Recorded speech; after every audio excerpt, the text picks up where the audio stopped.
The students chuckled, and with a satisfied smirk, Dr. Wilson walked to Ruth's partially dissected neck. Who can locate the cervical sympathetic ganglion? All 6 students raised their hands. Several held strong and still in a salute while others waved, both obnoxious but in different ways. Dr. Wilson pointed to Anna. After parting Ruth's carefully incised neck tissue, Anna thrust her gloved hand in and merged with the gray knotted nerve. She tugged the chain so it extended past the plane of Ruth's neck like an overstretched rubber band. The smug look on her face was more nauseating than the smell. Excellent work, Dr. Wilson chuckled. It's like a treasure hunt. A sadistic treasure hunt for serial killers, maybe. The gray elastic between Anna's fingers snapped back, and she jumped in surprise, moving away from Ruth. I'm going to skip forward a little bit. We're going to get into the brain today, Dr. Wilson said. He picked up the electric saw. Its half-moon blade was lined with jagged teeth, and the bloated, boxy handle looked impossible to hold, let alone control. Which one of you wants to do the honors with the striker? 6 hands shot in the air so fast, I wondered if I had misheard. Did he just ask who's scared to use the tool specifically designed to cut through bone? Shouldn't everyone's instinct have been to run the other way, not fight for a chance to use it? And that exact thing happened to me, where we had to use this bone saw that was designed to just cut through, skull and flesh and everything that holds us together, and everyone was jumping like, I want to use it. And I remember thinking, like, why would anybody want to be using that for the first time? And so I tried to use, those experiences in my life and put them in a book, because I feel like it's important to show when you're feeling like you're the odd one out, just because it's something that not a lot of people talk about. It's embarrassing. You don't want to admit that, you're socially awkward, or you're the one that's having a hard time fitting in. And so that was a theme that I really wanted to focus on in this book. She's starting college and she's having a really hard time just kind of getting used to it. She's away from her parents for the first time. And even though this book is so much about one Taiwanese American experience, it's also universal in that I think everybody has at some point felt like they didn't quite belong. And I actually dedicated the book to people who don't feel like they belong, just because I feel like it's important to know that you're not alone. It's something that's hard to talk about, but I think books are such a wonderful way that you can reach people without, making them share something personal about themselves that they don't want to. And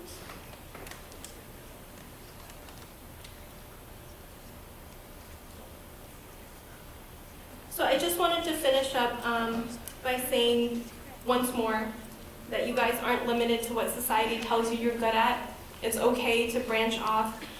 It was really scary for me to dive into this when it was something that I felt like, I wasn't allowed to be good at, I wasn't allowed to do.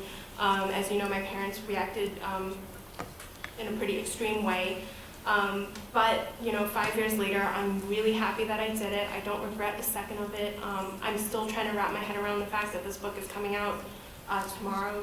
And so, if you're struggling with any of the things that I did touch on, it does get better. It got a lot better for me, my relationship with my parents. While it was very difficult, and I don't want to, I want to make sure that it's clear that, it was a struggle, but it did get a lot better. But it definitely, took some time, and it took me reaching out of my comfort zone as well. But I hope this book is hopeful, and it also just helps you guys know that, it's okay if you don't know what you want to do in your life. It's okay if you're not really quite sure who you are yet. And, that's something that I'm still figuring out to this day. Can I open it up to questions?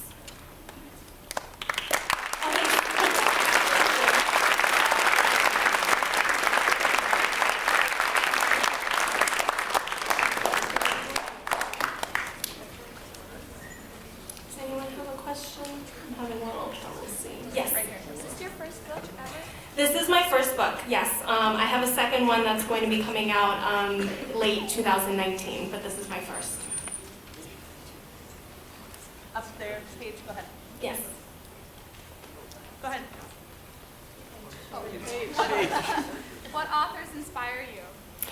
I loved reading Amy Tan while I was writing this. I feel like she was the first to kind of break the ground for Asian Americans and writing about that experience. So I was very inspired by her. I actually got back into reading after my big break because I loved Twilight. I'm a little embarrassed by that, but that was kind of when it was a big craze and the movie had just come out and I loved it. And then I was very inspired by a lot of the writers who are just writing about their experience. It's actually very hard in publishing for someone who's writing about another culture to break in. And so when I learned that, it helped to see authors like Nicola Yoon and Adam Silvera, these authors who are very successful, but they unapologetically write about their experiences and their cultures, and that really helped me push through some of the harder times. Would you ever consider going back to school to pursue a degree in writing? To what? I'm sorry. To pursue a degree in writing? I've thought about it, actually. I would be interested in doing that. It's still not quite financially feasible for me yet, but I just love it so much. I would kind of want to just see what else is out there and learn more. Harry Potter or Twilight? Harry Potter.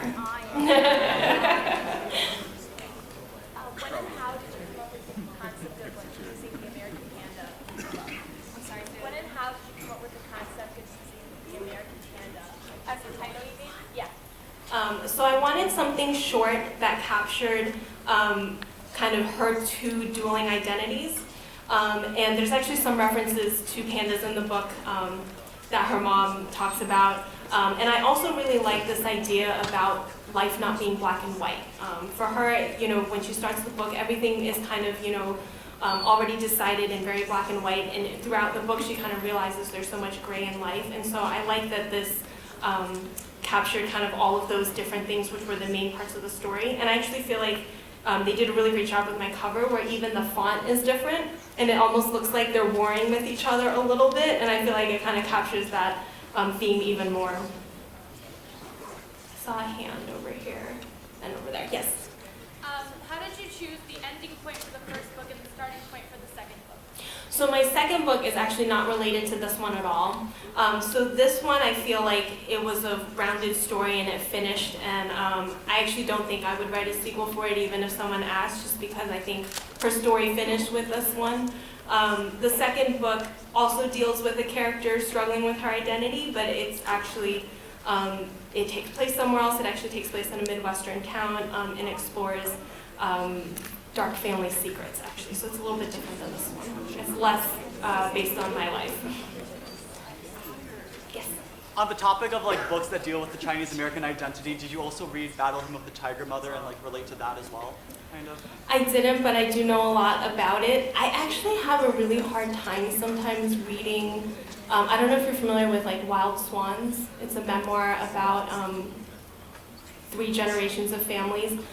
When I start reading them, sometimes it's so close to home that it's really hard for me, actually.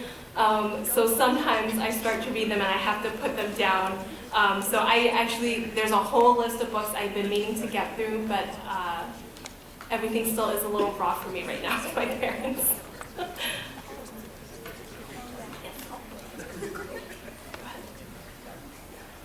Do you plan on making every single book you write have the same theme of this cultural identity confusion? For now, my first 2 do. My idea for my 3rd book actually also has that. It's mostly because I'm still struggling with it, but it probably won't be forever, but I definitely like writing about the culture. I have an entire list of things that I want to work into books that I only had a little bit of that worked into this one, so I feel like I kind of want to try to get all of those into books before I move on. But it's kind of funny how these books have the same theme, but yet to me they feel so different. It feels like I'm writing about a whole different person. And so in that way, I feel like I could see myself writing about this for a long time, but still having different enough books. What was your favorite part of the book to write? The mom's character is so easy to write because she's so bossy. She came to me almost fully formed, this voice. She's kind of a conglomeration of my mom and a lot of my friends' moms. And she was so fun to write because she's just so out there and larger to life. The voicemails were some of my favorite parts to write.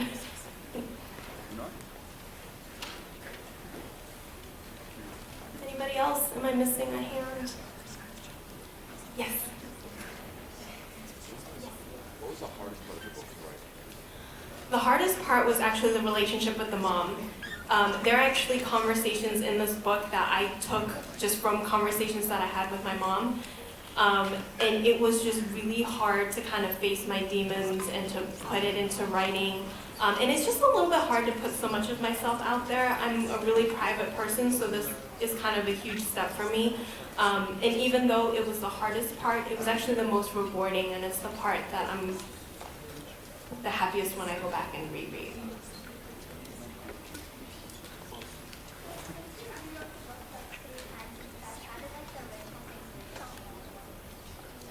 It actually started out, that's a great question, by the way. It actually started out where she was graduating college and applying to medical school.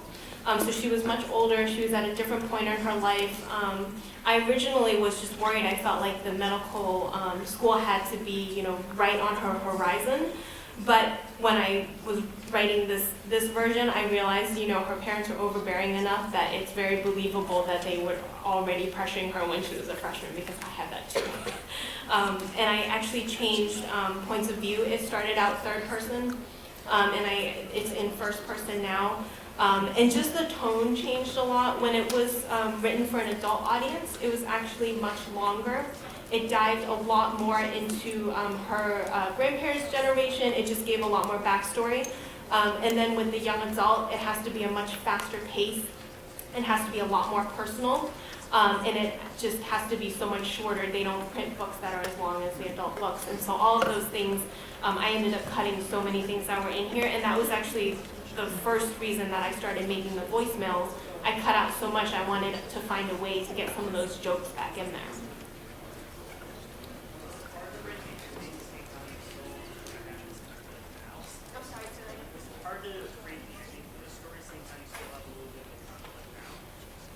For some reason, this book, the ending was always very clear to me. I always knew kind of what I wanted the climax scene to be. I knew there was a scene coming up that would kind of start to shift things, and I knew how I wanted it to end, where I didn't want a happy ending that tied everything together, but I wanted a hopeful ending.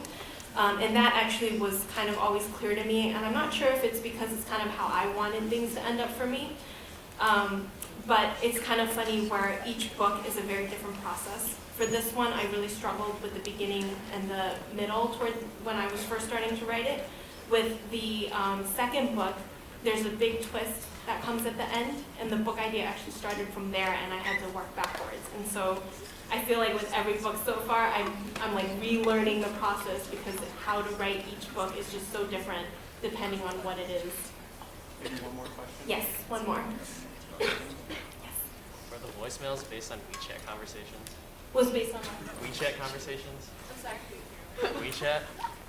WeChat? Like, It was not. My mom actually doesn't leave me that many voicemails now. She doesn't call me as much as she used to, but everything that the mom says in the voicemails are things that she says to me all the time. Thank you guys so much.